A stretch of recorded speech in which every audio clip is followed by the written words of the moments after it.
Buen día, buen día, buen día para toda la gente, buen día para la queridísima audiencia del 88.3, la WOX, la radio que está acá en Colón y Ceballos, en diagonal a la Plaza Bélgica, la inminente y próxima y única plaza sensorial de Latinoamérica. Eso es una buena noticia que pronto va a difundirla todo Rosario. Por ahora tenemos la primicia acá, en la mañana de Rosario, de la A a la Z, un rosario de emociones.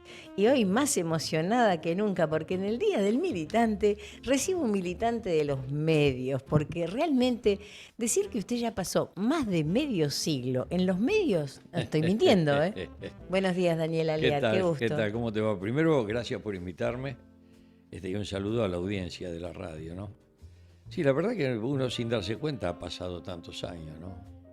Más de medio siglo, del año 1968. Sí, desde el 68, en agosto, que comencé como periodista deportivo en LT3, junto a figuras muy importantes.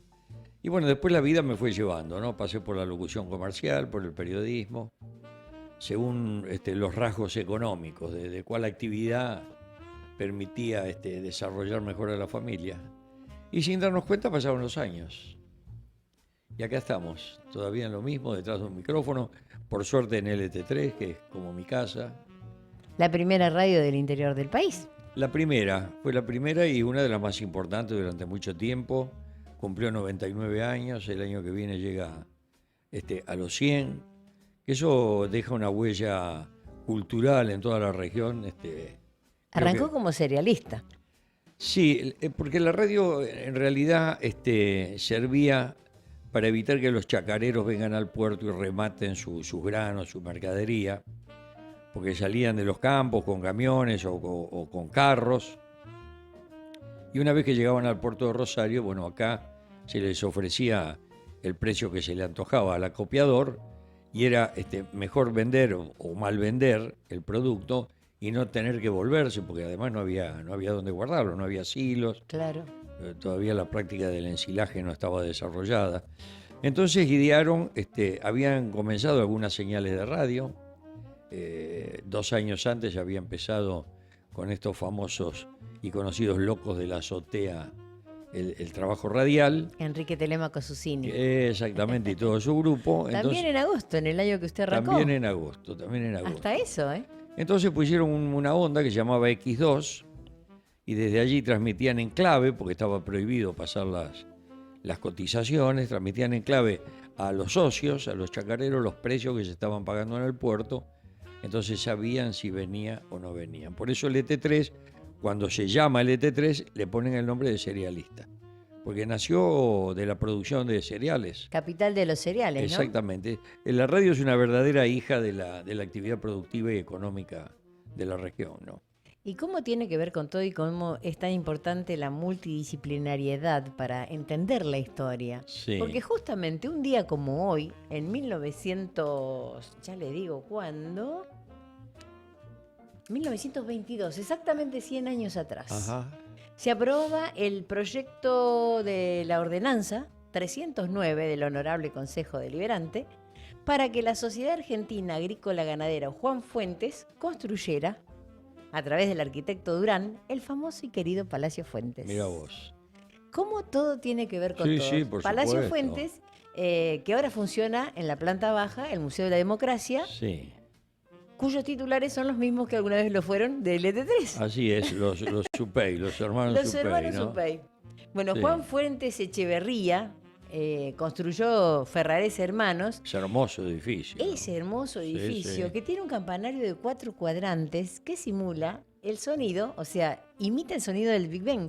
Tenemos un pedacito de Londres. Y que todavía suena. Exactamente. Y es hermoso esperar las 12, sobre todo, que suene el carrillón ese, es fantástico. Bueno, Es justamente hermoso. eso que la puerta es de Grecia, fue hecha en Grecia, Sí. con bronce electrolítico por Manuel Locampo, inspirado en las puertas del paraíso del Baptisterio de San Juan en Florencia. Fíjese cuántas cosas hermosas Cuánto valor histórico y cultural, ¿no? tiene el mundo. Y además una cosa que es importante, no se podría construir nuevamente semejante cosa. Y a mí me parece que por 2 motivos fundamentales. Uno es el económico, creo que nadie podría pagar semejante cosa. Disiento con usted porque creo que lo que sobra en el mundo es plata. Que esté mal distribuida es otro tema. Sí, bueno, porque la tienen no la largan estas cosas, ¿no? Como si la mortaja tuviera bolsillo, por otra parte, ¿no? Exactamente. Y en segundo lugar, creo que no hay capacidad de construir estas cosas. Eso, porque eran artistas. Sí, Eran sin más duda. más que arquitectos, más que albañiles, eran artistas, artesanos. Había tiempo, porque había mucho tiempo, Espacio. espacio, nadie tenía mucho apuro. Ahora se hacen cajas cuadradas tipo zapatos, ¿no? Caja de Exactamente. zapatos con ventanas. Y lo más rápido posible. ¿Eh? Es así. Funcionalmente. Es la vida misma, es así. Pero esta vida que a veces no nos permite ver la belleza de lo que vivimos a diario y de lo que transitamos a diario. Porque esa esquina, que alguna vez se llamó Libertad, porque Sarmiento se llamaba Sí, Libertad. se llamaba Libertad. Y usted me recordó que estuvo en justamente la Galería Libertad cuando la Radio Vox, 12 años atrás, Sí, sí. estuvo allí. Varias veces invitado por Antonio Batemarco. Bien, desde Siempre la... he tenido el gusto de que me invitara. Y bueno, cada vez que me invitan, cumplo y voy, ¿no? Sí, porque él armó la cuna de la noticia y acá sale, desde acá sale la cuna. Esta Es es un la muchacho cuna. que trabaja mucho y bien. Sí, Eso es importante. sin duda. Es un buen profesional y joven. Sí. Así que esperemos que llegue a lugares importantes. Sí, ya llegó a la Vox. Ya llegó a la voz. Es un lugar importante. Es un mérito ya. Ya vamos a recorrer este hermoso lugar que tiene la plataforma, porque esto es más que radio. Es radio, es televisión, es Sí, streaming, sí, sabía, es sabía. auditorio. Auditorio como las viejas radios. Sí. Como lo que era LT2, LT8, LT3, LT3. Radio Nacional. Claro, porque además había números en vivo. Entonces había público que iba. A mí me tocó vivir la última etapa de eso. Cuando yo comencé con la radio todavía había números en vivo. Además las radios estaban abiertas. Iba la gente a ver cómo trabajábamos, a ver cómo hacíamos los programas deportivos o cómo los locutores leíamos las tandas. La gente entraba y salía de las radios. Era muy interesante. Después, bueno, vinieron algunos acontecimientos institucionales que obligó a que las radios se cerraran, ¿no? Según decían, por temas de seguridad, vaya a saber si era verdad, pero se le cerró la posibilidad al público de ingresar a la radio y vivir de este mundo que es mágico, ¿no? Sin duda es que es Porque mágico. si la radio tiene algo importante es la magia. Todos nosotros somos más oyentes que protagonistas, porque escuchamos más radio que la que hacemos, y siempre soñamos o pensamos, le ponemos un cuerpo a la voz que escuchamos, tanto a mujeres o hombres los imaginamos de determinada manera, y creo que eso es importante en la radio. La imaginación no tiene techo. Exactamente. Grandes es así. chascos se ha llevado la gente después cuando, por ejemplo, con los radioteatros. Bueno, fracasaron todos los galanes. Todos esos galanes con unas voces increíbles que las chicas se enamoraban de ellos, gordos, pelados. Cuando iban a la gira de los pueblos se encontraban. Sí. ¿Es cierto que los cascaban a los que hacían de malos? Mira, yo he charlado con muchachos que tienen historia en el radioteatro, algunos fueron compañeros de trabajo míos, yo lo podés charlar si te gusta con Ricardo Corbá. Ricardo, que es un muchacho más grande que yo, él participó porque tenía un tío que tenía compañía de radioteatro. ¿Ah, sí? Trabajó mucho en Neuquén, bueno, en varios lugares, y él cuenta anécdota que la gente del pueblo al malo, cuando salía al escenario, bueno, hubo casos que le han querido pegar, sí. Ricardo Corbá. La gente hacía Que ingresó, él era taxista. Estaba Era escuchando taxista. radio y en una de las radios convocaron a voces Sí, y él fue, y en un concurso. y tiene una voz hermosa, Ricardo. Sin duda. Yo siempre le digo cuando nos vemos todavía, de vez en cuando, a tomar un café o en alguna reunión, digo, está saliendo mejor ahora que cuando era joven. Es que él es un locutor grande, por eso hizo la música grande, entre otras cosas, ¿no? Pero el día que quieras enterarte de la historia del radioteatro, además tiene una memoria, es Qué increíble. lindo. es Bueno, lo increíble. vamos a invitar. Bueno. Yo siempre digo que lo importante no es saber, sino Decirle que lo vas a invitar gracias a que yo lo promocioné. Exactamente, eso es lo que le voy a decir, porque le iba a decir justamente que lo importante no es saber, sino tener el teléfono del que sabe. Exactamente. Así es que le voy a así. pedir que me pase su contacto, Sí, cómo o no. que le pase el mío, no hay ningún Somos- problema, yo somos le paso amigos, el mío. somos amigos. Y va a sí. ser un honor, un placer y una alegría.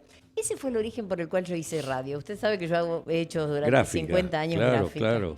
Y el 27 de agosto del 2021, que se cumplían 101 años de Los Locos de la Azotea, de Sí. nuestro queridísimo Enrique Telemaco Susini, su sobrino y los compañeros de medicina, que decidieron hacer algo primero en el mundo. Ganaron como en el truco por primera, porque le ganamos a Estados Unidos, a Europa. O sea, la radiodifusión, como la conocemos, es un invento argentino. Es invento argentino. Pero muy poca gente lo sabe. Porque antes eso. se utilizaba, digamos, militarmente. La radio ni siquiera se difundía cultura. Y luego vino el otro gran invento argentino, que es la comercialización de los espacios. Claro. No se hacía publicidad por radio. Y fue acá y tuvo un gran impulsor en Jaime Yankelevich, que fue un funcionario de la radio.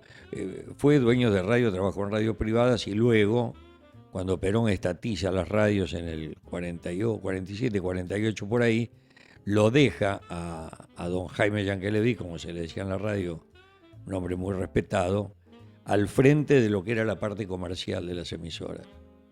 Entonces había un director artístico que digitaba artísticamente la radio y que nada tenía que ver con la parte comercial. Lo comercial vendía lo que era la producción artística, ¿no? Y la competencia se hacía por la calidad del producto. Sí, sin duda. Competíamos Sin como duda. quién tenía la mejor orquesta, quién tenía los mejores locutores. Es así. En una oportunidad. Era sumamente profesional todo, y todo eso duró hasta no hace muchos años, ¿no? Ahora cualquiera hace radio. Ahora, lamentablemente es así. lamentablemente cualquiera, que no es tu caso, ¿no? Vos tenés una formación en periodismo de 50 años. Pero hay muchos que van a los micrófonos creyendo que esto es un juego, creyendo que cualquiera puede decir cualquier cosa, y confunden el café con la radio. Tal cual. Y son dos cosas diferentes. Hacen una reunión de bar Esto con no público. esto no es un oficio, esto es una profesión. La diferencia entre oficio y profesión es el estudio. ¿Eh? Por eso tuvo tanto que ver usted con la sal, ¿no? Bueno, Una vez hice una nota que decía voces con pimienta y sal, sí. para recordar al sindicato de locutores. La Sociedad Argentina de Sociedad Locutores, Argentina la de SAL, sí. Locutores. Tuve la suerte de ser elegido por mis compañeros más de 10 años al frente de la entidad, ¿no? Usted ha sido pionero en muchas cosas. Es muchas cosas. Me han dicho que creó en su momento la Asociación de Cronistas Parlamentarios. Sí, así es. Eso fue una creación mía. En mis ratos de ocio en el Consejo Municipal, cuando me aburría un poco, que hacía notas creo que para LT2 en ese entonces, no, ya no me acuerdo ni en qué año fue, quise usar un teléfono. Entonces no había teléfonos. Entonces pensé, ¿cómo es posible que no haya un teléfono para pasar una noticia? Hablé con quien era el presidente del consejo, le dije, ¿a vos te molestaría que yo arme una especie de sindicato acá adentro? Y me dijo, no me acuerdo quién era el presidente. Me dijo, mira, si no es para molestarme porque te conozco, si no es para molestarme a mí, dale para adelante. Entonces hablé con Cerrati, con Santiago, a quien conoces. Sí, con quien he hecho muchas cosas en la Mutual, en claro. la Federación de Mutualidades. Claro. Tiempo Mutual. Él ahí es uno de los capos, Sí. sabe mucho de Mutual. Bueno, Santiago en su fase periodística iba al consejo como yo, lo hablé, tomamos un café, le gustó la idea, en vez de sindicato pasó a asociación, en vez de periodistas a cronistas, y hablamos, la tercera persona con la que hablamos, ya éramos dos, fue con Rasquia.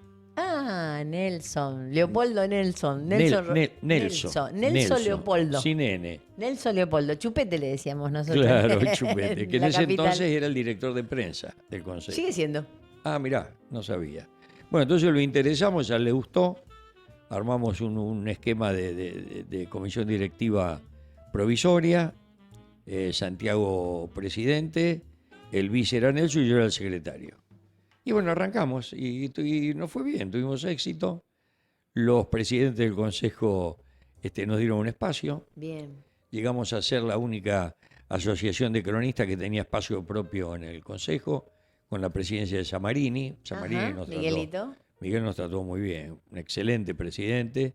Y bueno, después llegó un momento que uno se va cansando de las cosas y cuando Santiago vino y me planteó, me dice, mirá, yo ya me cansé, me voy. Íbamos poco al consejo, ya no íbamos tanto. Y bueno, los dos renunciamos y nos fuimos. Dicen que el ojo del amo engorda el ganado. A mí me gustan mucho los refranes populares porque encierran todo el saber, ¿no? Toda el la saber sabiduría, popular. ¿no? Y no sé si eso sigue existiendo. No sigue existiendo, ya desapareció la oficina. ¿Desapareció? Hay que reflotarla. Una es pena. importante reflotarla porque los periodistas tienen que tener un lugar Sí. desde donde. Nosotros habíamos tomado contacto, nosotros hicimos 2 o 3 cosas muy interesantes. Tomamos contacto con la gente de cronista parlamentario de diputados de la Nación, del Senado. Estábamos tratando de armar por idea de Santiago.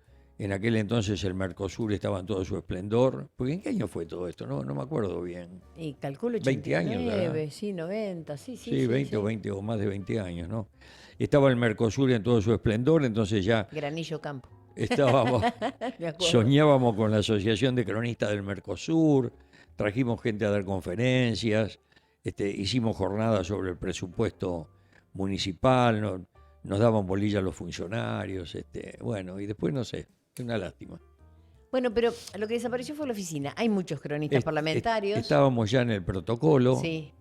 Algunos de nosotros hemos hecho discursos antes que los intendentes en los actos. No, nos habían dado un lugar muy interesante. Hay que recuperarlo. Para un desarrollo, claro, hay que trabajar. El lugar es importante, o sea, no Sí, solo los periodistas que no. estén dando vuelta alrededor de o que puedan tomar Lo que pasa es que después no hay que confundir el rol de las instituciones. Exacto. Las instituciones no sirven ni para ganar plata, ni para ir a mangar, ni para decir tonterías, ni para hacer tonterías, ¿no? Por eso Sirve el para enaltecer una profesión como el periodismo, que es fundamental, y además para brindarle las herramientas necesarias. Gracias a eso se consiguieron en el Consejo cabinas de transmisión, ponerle el nombre de algunos periodistas a los palcos. Bueno, ese fue todo el trabajo que hicimos nosotros, ¿no? Y además el nexo comunicacional entre el Consejo, que es la caja política de resonancia más importante de la ciudad, con la comunidad. Así es, que no tiene una conexión adecuada. No es poca cosa. Por supuesto. Porque no es lo mismo hacerle prensa a que ser periodista en el Consejo. No, o sea, por son supuesto. cosas muy diferentes. Son diferentes. Y Una eso cosa es hacer periodismo, otra cosa es hacer prensa, eso es así. O propaganda, claro. que a veces se confunde, ¿no? Por esta necesidad de vivir, que es entendible, que es comprensible, pero muchos en lugar de hacer periodismo hacen propaganda. Es así. Este programa tiene la particularidad de celebrar la vida. Bueno. Tanto es así que estamos en una campaña para conseguir que el 27 de febrero sea el Día de la Bandera y no el 20 de junio, que es cuando murió su creador. Exactamente. O sea, tenemos que empezar a revisar esa historia, ¿no es Sí, cierto? y ahora se podría, porque vos sabés por qué se cambió la fecha. Sí, por el tema de los escolares. Por el tema de los escolares. Porque era obligación por ley que en los actos patrióticos hubiera chicos de escuela. Es que puede haber chicos de escuela, chicos de familia, Bueno, chicos de pero todos el lados. O sea, no hay que... Pero ahora porque han cambiado las circunstancias. Pero el 27 de febrero no había escuelas, no había forma de llevar chicos a los actos. Por eso se pasó al 20 de junio. Pero me parece muy bueno. Ojalá se pueda. Febrero tiene que ser un mes para hacer bandera. Somos Sí, la sí. cuna de la bandera y tenemos que ser Sí. nosotros los que sepamos mecer esa Sí, cuna. sin duda, sin duda. Le cuento una anécdota. En una oportunidad me mandaron con el diario La Capital a hacer una nota por el Instituto Browniano, aproximadamente en marzo del 89. Vi el monumento muy en deterioro realmente, en condiciones malas. Entonces llego al diario y pregunto si puedo hacer una nota. Y me dijeron, sí. Dice, le digo, ¿qué espacio tengo? Dice, todo el que quiera. Yo después con el tiempo comprendí que todo el que quiera significaba que cuanto más llenaba yo, menos escribían ellos. Obvio. Era la ley del menor esfuerzo. Así que me mandé una página entera, 6 columnas, que decía: ¿qué hacen nuestros legisladores nacionales mientras el altar de la patria se derrumba? Eso llegó a Carlos Saúl en su momento, Caballo en el Claro. ministro de Economía, Dromino Obras Públicas, o sea, toda la cúpula presidencial. Y a partir de ese momento, 1989, llegaron los primeros $500.000 para arreglarla, bajaron arquitectos e ingenieros y se lo declaró Monumento Histórico Nacional. ¿Usted puede creer Pero- que no lo era? Pero vos sabés, Hasta sí, 1989. ese fue un buen trabajo institucional, al margen del periodístico, del Tigre Caballero. Sí. El Tigre Caballero, que tenía buena relación con el menemismo, siendo intendente, averiguó que el monumento no recibía fondos porque no era monumento nacional, porque además no puede ser monumento nacional, porque no pasó nada histórico en el Monumento a la Bandera. Es un monumento que conmemora un hecho histórico que no sucedió en ese lugar, que es un punto necesario para que algo sea declarado monumento nacional. Pero estaba como secretario de Cultura del menemismo, a mí se me va el nombre de él, un hombre que recorre los medios protestando, ha estado en todos los gobiernos y se va de los gobiernos, peronista de siempre, no histórico. Así no es. No. No, Asís no. Bueno, ya me voy a acordar. Es un dirigente muy conocido. ¿Moreno? Bueno, No, Moreno tampoco. no, Moreno tampoco. Estaba en comercio Moreno, pero con el kirchnerismo ya. Claro. Bueno, él lo va a ver a Menem, que Caballero iba a ver los partidos de fútbol con Menem, le plantea, le dice, bueno, hablalo con este fulano, que no me acuerdo el nombre, que era secretario de Cultura, y le firman un decreto declarándoselo monumento histórico. Por supuesto, transgrediendo todas las normas, Sí. pero con un objetivo más que bueno y más que claro, ¿no? Y positivo para la Y ciudad. por eso, gracias al esfuerzo periodístico y el esfuerzo institucional, el monumento empieza a recibir la ayuda a través de las ayudas económicas. Sí, señor. Es así, que no sé si alcanzaron, pero bueno. 1972, justo hoy. Por eso se decidió que fuera el Día del Militante. Ah, claro, llegó Perón. Justo hoy. Entonces, a la Argentina llegó Perón, a la UOC llegó Daniel Alvear. No es lo mismo. En sus bodas de oro. Vamos a salvar la distancia. ¿Acá cómo se vivió? Porque se juntaron, hubo un paro general, en ese momento no había actividad de transporte. No, hubo una conmoción, ¿no? Una conmoción, además una necesidad de ir a recibirlo.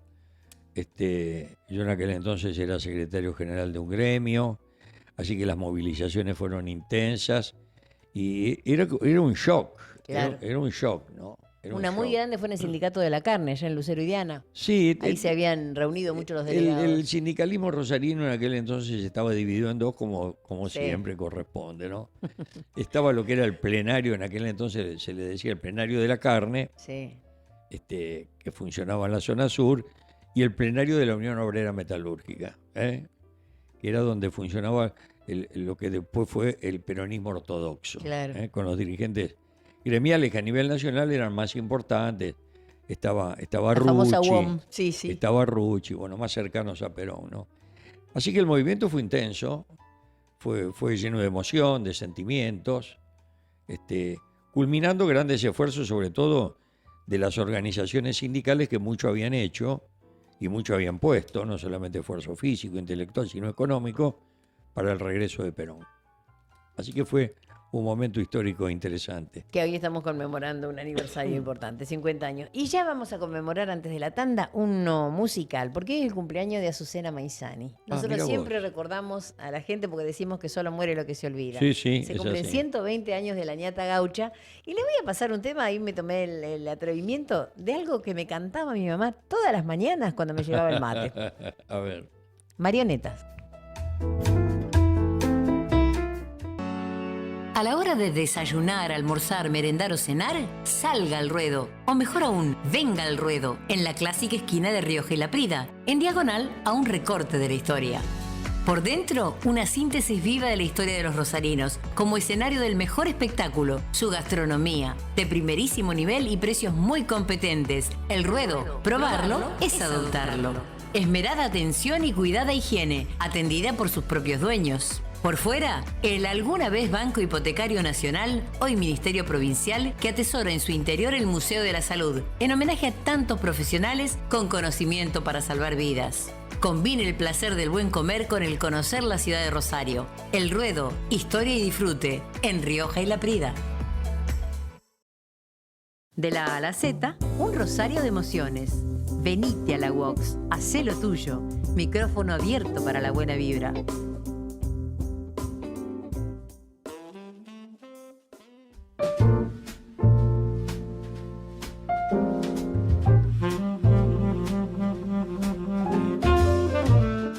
Arriba, arriba, Doña Rosa. Así me cantaba mi mamá cuando me llevaba. Y yo no sabía que estaba ya predestinada a ser Rosa Río. Tal vez eso tiene que ver con Había el nombre. algo marcado en el destino, ¿no? Sí. Destino de periodista. Así se siente, o sea. Sí. Si volvieran a ser, ¿elegiría la misma profesión? Y sí, porque hay como una determinación, ¿no? La historia de nuestra familia empieza con mi abuelo Félix, chacarero de Firmat, que estuvo en el Grito de Alcorta. No me digas. Sí, bueno, luego un día se cansó del campo y se compró un diario en Villa Constitución, el diario Tribuna, que editó un tiempo, y se compró una imprenta en Rosario, en Rioja y Maipú. Maipú el 800, ahí funcionó la imprenta hasta el año 50 y pico, 60. donde imprimía no solamente pequeños trabajos, sino libros, algunas obras interesantes. Tenía una muy buena imprenta donde además trabajaron todos sus hijos, incluido mi papá, que era el mayor de los hijos que él tenía, ¿no? de don Félix. Y después mi viejo, de la imprenta del padre, más allá de los estudios universitarios, comienza a trabajar en radio. Tenían una muy linda voz con mi papá. Fue locutor, jefe de locutores y director artístico del ET1. Radio Nacional. Radio del Litoral, que funcionaba en el edificio que ahora es de Radio Nacional. Porque desapareció de ser una radio privada, que era de la familia Maliandi. Sí. Cuando Perón privatiza, bueno, el ET1 desaparece. Y a mi viejo le ofrecen en el año 49, 50, yo era muy chiquito, tenía 3 o 4 años, mandarlo a Salta y ser fundador de una radio, que fue LB9, Radio Güemes. Allá se fue él, obviamente con todo. En Salta, Radio Güemes. Claro, con su mujer y sus hijos, y en la calle de Anfunes 28, que fue una casa alquilada, instaló y fundó LB9 Radio Güemes, que ahora, después se privatizó la radio, años después, ¿no? Y la radio se llama Radio Salta. Y de allí en el 55 lo mandan, él era director de la cadena Belgrano, estaba Jaime Yankelevich, no sé en qué año murió Yankelevich, pero era su jefe directo, lo mandan a Mar del Plata como director del U9 de Mar del Plata. Llega la revolución del 55, bueno, él tenía un grado universitario, sin trabajo, comienza a encargarse del mantenimiento de nosotros, que éramos 4 hermanos y esposa, a través de sus contactos ahí en Mar del Plata, donde vivimos creo que 7 u 8 años. Y después le ofrecen ser gerente de un canal de televisión, de Canal 8, que se había instalado. Bueno, siempre tuvo una inclinación hacia los medios de comunicación. ¿Félix te llamaba Félix, también? Félix ¿Los dos, Alear. el abuelo y el...? Sí, Bien. sí, Félix. Bueno, cuando volvemos a Rosario, él se dedica a escribir, escribió mucho tiempo el libreto de emisoras de tango y se jubiló como asesor literario del ET3. Siempre quiso que yo entrara a la radio, a mí mucho no me atraía el medio, pues lo conocía de muy chiquitito, no tenía una atracción por esa radio que estaba conectada con otros ambientes, bueno. Y me quedé sin trabajo, así que le dije, papá, me parece que quiero trabajar en la radio, y arranqué con Evaristo Monti en el periodismo deportivo. Nada menos que con Evaristo Monti, el señor periodista, ¿no? Y al año y medio ya era secretario general de la Sociedad de Locutores, así que bueno, de ahí no paré más. La verdad que me gustó. Así que si pudiera repetir la historia, la repetiría desde más chiquito. Guaraní volvía en vino. Sí. Usted vuelve en periodismo, porque Sí. además su hijo, su nieto, su sobrino, está todo tan vinculado con... hay mucho Alear es sinónimo de medios. mucho de la familia, pero no solamente Alear, porque por ejemplo una sobrina nuestra, que es Alear por segundo apellido, ella es Fernando Otero, acaba de ganar su película de largometraje en el Festival Internacional que se celebró la semana pasada, creo que acá en Rosario. Bueno, acaba de ganar su película, la primera mención, que se llama Amando, el rey del acuario, una cosa así. Quiere decir que estamos conectados. Después tengo algunos primos en Buenos Aires, en Canal 9, mi sobrino en Canal 3, mi nieta arrancó este año conmigo, Pilu, que desde chiquita tenía actuación en el ET3, Pilar. la querida Pilar. Grababa algunas cosas para el programa que yo hacía en la madrugada. Bueno, así que estamos más o menos todos conectados con... Que quiso la historia que la conociera. Y le digo por qué la historia. A ver. Porque el año pasado se cumplieron 150 años de la creación del Teatro Olimpo. Ah, claro. No el Teatro Olimpo que está por calle Corrientes, sino el Teatro Olimpo que estaba por calle Mitre 534, Exacto. donde está Pesado Castro. Ahí mismo Está. estaba hace 151 años este año El Olimpo. el Olimpo. Por eso el bar El Olimpo de la esquina, vio que hay dos Sí, bares sí, Olimpo dos y dos bares teatros Olimpo. Olimpo. Bueno, que fue la misma esquina que lo mataron a Netri. En Ah, no esa sabía esquina de eso. Mitre y Urquiza. Al dirigente de la Federación Agraria. Exactamente. Claro. Del Grito de Alcorta, Del estábamos Grito de recién Alcorta. hablando de Alcorta. De El Alcorta. dueño de esta radio es de Alcorta. Vive Ah, en la mirá. casa donde su sótano es donde se hizo el Grito de Alcorta. Mira vos. O sea que Hay cosas increíbles que Sí, nos sí, tira la que historia, la ¿no? cosa va juntando, la Bueno, historia va juntando. cuando se cumplieron 150 años y teniendo en cuenta que está bueno redondear, yo dije, ¿por qué? ¿Qué tiene el Olimpo? El Olimpo tiene los dioses. Entonces, ¿qué decidí? Desde acá, desde este programa. ¿Por qué no hacemos los dioses del Olimpo, pero nuestros propios dioses? Entonces empecé a pergeñar una muestra fotográfica, itinerante, creciente, virtual y real de los dioses de nuestra historia. Mira qué bueno. Con los rostros. O sea, para darle carnadura, porque conocemos muchas veces los nombres, Sí, pero sí, no sabemos la cara. no sabemos quiénes son. Y son hombres de carne y hueso. Entonces Es arranqué verdad. con Vladimir Mikelievich, Ah, mira, gran historiador. que sin ser historiador académico, fue quien más aportó a la historia de Rosario. Sí, sin porque duda. fue un... Además dejó Un dejó una claro. biblioteca, un archivo increíble, ¿no? que ahora es un patrimonio y un legado que está en el Museo de la Ciudad que De lleva la su ciudad. nombre. Así Entonces es. arrancamos allí, después seguimos en marzo con las diosas del Olimpo, suena a coristas, pero no, son las diosas del Olimpo, e hicimos un recorte de docentes, o sea, las hermanas Cossettini, Sí, claro. Ana Margarita Hutchinson, la esposa de Isaac Newell, Sí, el sí. creador del club, Juana Elena Blanco. Que eran docentes importantes. Juana Elena ¿no? Blanco, las teacher que trajo Sarmiento, las maestras norteamericanas Norteamericana. y Dolores Dabat. Entonces, cuando hicimos lo de Dolores Dabat, lo hicimos en el normal número 2. Mira qué bueno. Este claro. aquí, que lo hicimos en un momento que conocimos a todas las dirigencias, digamos, del normal 2, y allí fue donde apareció Graciela y dijo, queremos hacer una pasantía con los chicos, y empezó esta. Está muy Tramamos bueno. esta... Tejimos historia, porque Pero la muy hacemos la bueno. historia. Sí, sí, claro. Y a mí me gusta mucho ir al origen, me gusta no traicionar las tradiciones, sino ver el origen. La fuente, Es respetar la fundamental. fuente. Y qué importante. Y a veces hay que volver a la fuente. Sí, sin duda. Sobre todo cuando uno siente que perdió el rumbo y decir, a ver cómo era, cómo empecé, de dónde vengo, reconocer los orígenes, porque no es que uno quiera desconocerlos o olvidarlos, pero a veces la velocidad del trabajo, de la vida misma, ¿no? Sí, lo urgente nos saca de vista lo importante. Exactamente, es así. Por eso es importante volver. Bueno, y estamos volviendo siempre. Y le voy a pasar un tema mientras A ver. llega un nuevo invitado, que seguramente lo está cantando todo Rosario en ¿Ah, este sí? momento. Sí, es Pintura Fresca. ¿Usted se acuerda del grupo de Pintura Sí, Fresca? de nombre Bueno. me acuerdo. El tema cuando lo escuche me va a decir, tenés A razón. ver, me voy a poner los auriculares. Escúchelo. La canta de Rosalín la vio bastante, mi papá. La garganta de los rosarinos Sí, la vio un bastante, montón. Lindmanovich. ¿Cómo se llamaba este Víctor, después estaba Leon Epstein. este hombre que nos dio tanta mano a los tipos de radio que me asesinaron? El grandote, el cantor. Ah, sí, Monsini. No.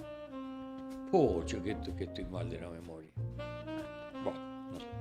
Él y la mujer cantaban ópera. Sí, me sale... Lo mató un cuidacoche. Son pobre. Somaschini. Y Ah, bueno, saqué sí. terminación. Somaschini. Bueno, trabajó en la clínica. Bueno, Él era fonoaudiólogo. Somaschini nos mandaba ahí. Sí, Él nos se enseñaba escuchó. vocalización, nos daban cursos. Era muy bueno. Y a través de la sociedad de Tuvo un locutores, tema ahí de algún amorío o algo que lo era terminó homosexual, matando. Sí, era sí, homosexual. y lo terminó Pensá que estaba matando. casado y todo. ¿Estaba casado? Sí, Ah. y siendo viudo dejó, che, no estamos en el aire. Sí, estamos en el aire. Pero bueno, es la verdad. Es lo que tiene que ver con la historia de Rosario. Sí, no, En la bueno, calle pero Paraguay creo que fue. calle Paraguay. Sí, Sí. lo sabe. Cualquiera que lo googlea en los medios hoy está. Sí, sí, sin Creo duda. que en la clínica trabajó Somaschini y era muy respetado. Era un sí. tipo muy respetado, Sí, muy buena sabía persona mucho además. con los- A Fundador de los- Ardal. A los Asociación profesionales Rosarina. nos ayudó mucho. Sí, sin dudas, sí, sí. sin dudas. Con Juan Carlos Higareta, en su época, cuando Oratoria, hacía profesor de oratoria, claro, todo maestro, ¿no? Toda gente importante que ha formado o ayudado a formar a los profesionales, ¿no? Clara Berry. Claro, también. Solo muere lo que se olvida, digo yo siempre. Y venga lo que venga es el nombre del programa de nuestro querido colega Alejandro Lindmanovich. Muy buenos días. Buenos días, buenos días. Porque cuando estoy con él tengo que decir buenas tardes a veces, ¿no? Claro. Viste que no te fallé. Muy bien, así me gusta. Pero no le falle a la audiencia, lo importante es eso. Porque además trae alguna información interesante. Tenemos la presentación de un libro. Ah, Ahí le pasé sí. un flyer justamente pasaste? a Laureano para que lo pase. A ver si lo tenemos a vista. Ahí está, eso es. Muy bien. ¿De qué se trata? ¿Usted nos contará? Sí, ahí como dice es el ataque al potencial humano y este autor, Nicolás Ponziglione, que creo que reside en Córdoba, escribió varios ensayos y uno de ellos, el anterior, se llama El relato pandémico. Bien. Una versión, digamos, que no llega tanto a los medios hegemónicos. Jugada, como decíamos recién. Jugada porque tiene la mirada de los que sostenemos que todo esto se trató de una pandemia. Ujú. Entonces, él es muy riguroso como investigador. En ese libro él trata desde el PCR, que es la prueba que se hace para Sí. detectar, como ineficaz para hacerlo, de qué significan estas vacunas, si son o no, y cómo este relato, él sostiene esto, viene a reemplazar al relato religioso para controlar a la población. Y después en este segundo libro, que es como un hilo, lo dije muy resumido, lo hice 10 veces mejor. ¿Verdad? No, cuando hablo con él, digo, cuando dijiste, contá de qué se trata, digo, me va a costar transmitirlo así. Disgenesia, la guerra mundial contra el potencial humano. Sí, porque él habla, a ver, de lo que es el porno, sobre todo en niños y adolescentes, Bien. que está siendo muy consumido. De las terapias génicas a través de los inyectables, o llamados vacunas. Habla de la ideología de género. La comida chatarra. La comida chatarra. Todos temas que él sostiene. Las mismas pantallas. Y las pantallas Sí, también. sí. Él como que combina todo eso como el Como un ataque obstáculo. al ser humano que se desenvuelva de una manera plena. Por eso la disgenesia, que es lo contrario a la eugenesia. Él lo va a explicar mucho mejor en la presentación. Es muy interesante porque él sostiene que nos quieren o zombies para controlarnos, Sí, sí. o si no, muertos. Es lo que se está viendo, ¿no? Es lo que se está Es viendo. lo que se está viendo. A través de las adicciones también y demás, porque cuanto más Daniel zombie somos, por decirlo de alguna manera, más fácil es manipularnos. Por Y sí. supuesto. Como ciudadanos empoderados es más difícil sí, lograr que nos avasallen en nuestros derechos y en un montón de cuestiones. Entonces también, bueno, hablando de medios, que estamos todos, yo no soy, pero yo soy un psicólogo que hace un programa de radio, es diferente a lo que son los periodistas. Yo siempre me reverencia en eso. Pero hay muchos periodistas que necesitamos psicólogos. Es otra cosa. O sea, todo tiene que ver con todo. Claro, pero él habla de justamente, y yo también, cuestionar o no creer de buenas a primeras Claro, un montón de información de quienes dicen cuidarnos. claro. Como el gobierno que ha dicho muchas veces, nosotros te cuidamos, pero la inflación está por las nubes, pero van casa por casa a ver si pueden inocular a niños. Y hoy recibió una información de que se le paga a los municipios, es como un objetivo de venta. Claro. Si logran el 90% en la de la papera y otras más, no sé cuánta plata es. O sea, ya es medio que se maneja como una empresa. Y bueno, se habla todo eso de la industria farmacéutica, que es la segunda industria que más factura en el mundo después de De las armas, de las seguramente. armas. Ayer Claro. entrevisté a una periodista, ella sí, periodista e investigadora, que escribió un libro que se llama El negocio de la salud. También habla mucho de la formación de los profesionales, cómo los laboratorios meten la mano en los programas para que después, bueno, se Bueno, conviertan... los grandes laboratorios en Argentina han llegado a producir golpes de Estado. ¿Seguro? A Ilia lo tumban Con la ley Oñatibia. los laboratorios. Claro. Claro. Mira, claro. Con la ley Bueno, Oñatibia. entonces, bueno, Nicolás habla de eso en el libro. Y él dice, los padres no tienen opción de no escuchar esto que yo traigo. Después pueden ver qué hacen. Claro. Porque, bueno, todo el tema de la educación sexual integral, ¿qué es? ¿Qué no es? ¿Qué hay atrás? ¿Es cierto lo de la despoblación o no? Que la élite o quienes manejan los hilos más altos quieren despoblar el mundo, ya lo planteaba Kissinger. Y bueno, y toda esta cuestión de cómo hacer con las pantallas, comida chatarra, evitarla. Es un libro que yo creo que es mucho para educadores, para padres, para todos. Disgenesia. Es sembrar Es concientización. sembrar consciente. Y bueno, él es una persona... ¿Cuándo presenta el libro? El viernes, después te lo mando si querés. Mañana. Sí, me interesa. Mañana, me interesa. te- Mañana, claro. Mañana, después. mañana. En Paraguay 1437, que es un coworking, que lo fui a elegir yo, un Zoom recontralindo. Mira, Y es una persona con la que se puede hablar. ¿No? Esa persona tiene una linda personalidad en el sentido que si alguien le va a preguntar algo, no, porque que eso es lo que... No es un fanático, que eso No, es importante para nada, No, él sí, reconocerlo. fundamental, Porque en estos fundamental. tiempos tenemos que conversar, y conversar es respetar la versión del otro. No convencer. Del Cuando disenso vos- tiene que salir el consenso.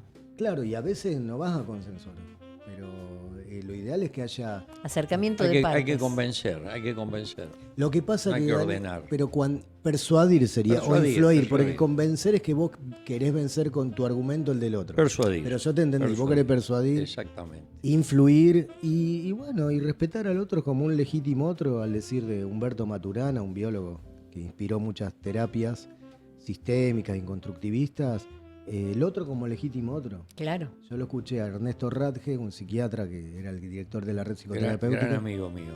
Ernesto, tengo el mejor de los recuerdos. El mago Randy. El mago Randy. Randy. Construimos la amistad en los escenarios. Yo lo conocí cuando él era mago, que se hace más de 30 años, ¿no? No, un divino. Yo presentaba espectáculos y él hacía magia. Y construimos una muy buena amistad hasta que, bueno, lamentablemente falleció, ¿no? Sí, Se nos adelantan nomás. Los últimos años fueron a través sí, un poquito. a través de mensajes, ¿no? Divino. Ernesto, aparte un creador, un entusiasta, un Sí, aprendiz sí, eterno. sí.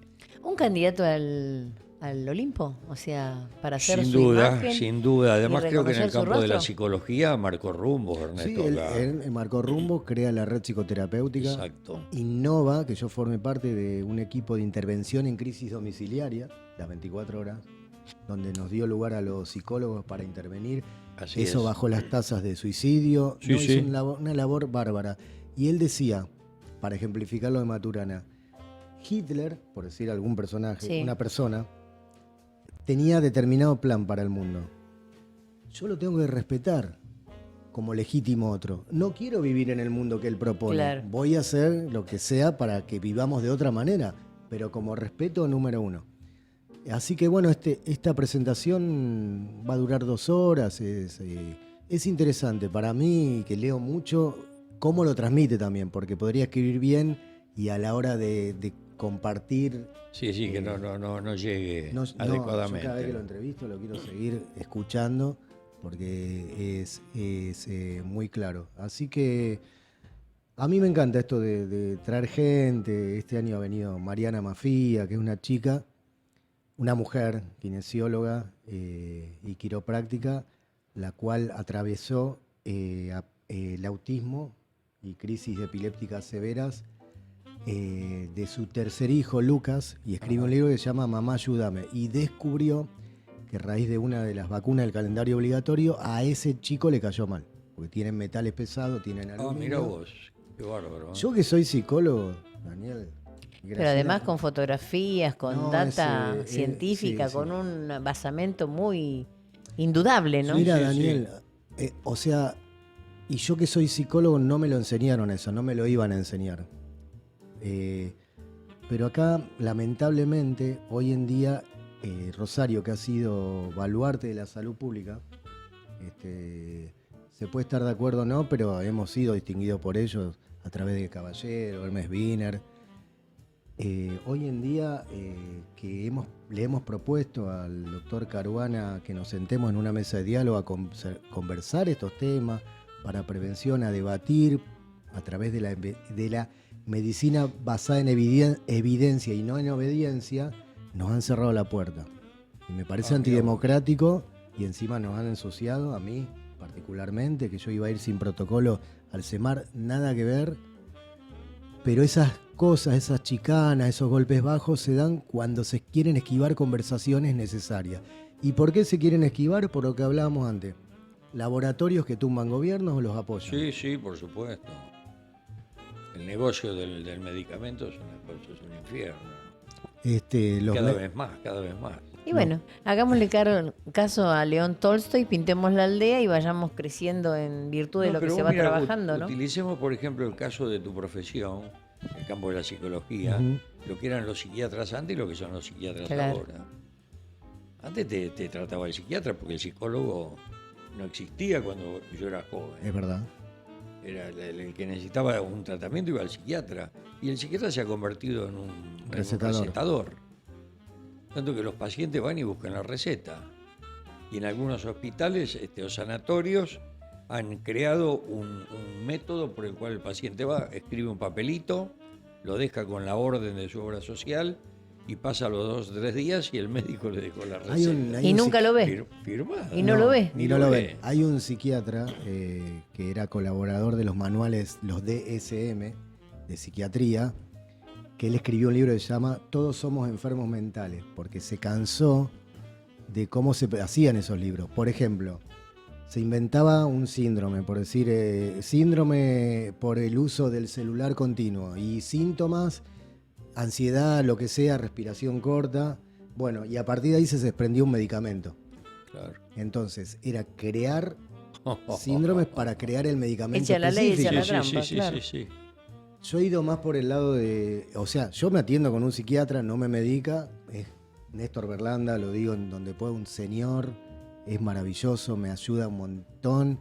No es el clásico psiquiatra. Sí medica, indica medicaciones, pero también hace cosas naturales. Por eso hay que destacar esto. Pero la mayoría es así. A ver qué droga que puedo. Y yo he ido por un lado más de la meditación, de la respiración, el yoga.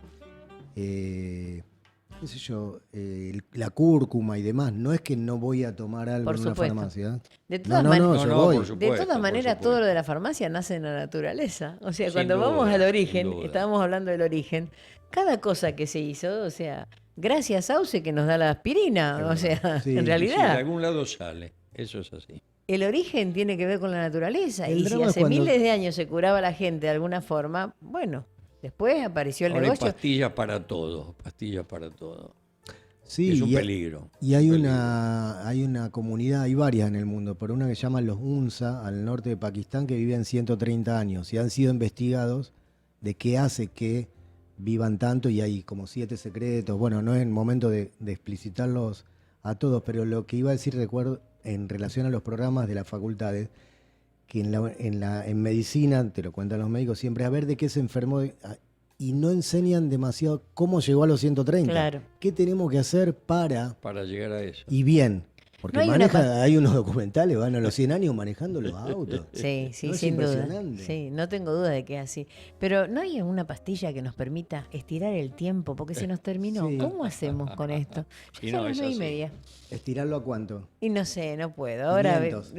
no, estirar el tiempo, pero no el tiempo de vida, sino el tiempo de radial. Porque se terminó el tenés razón, programa. perdón. Sí, sí.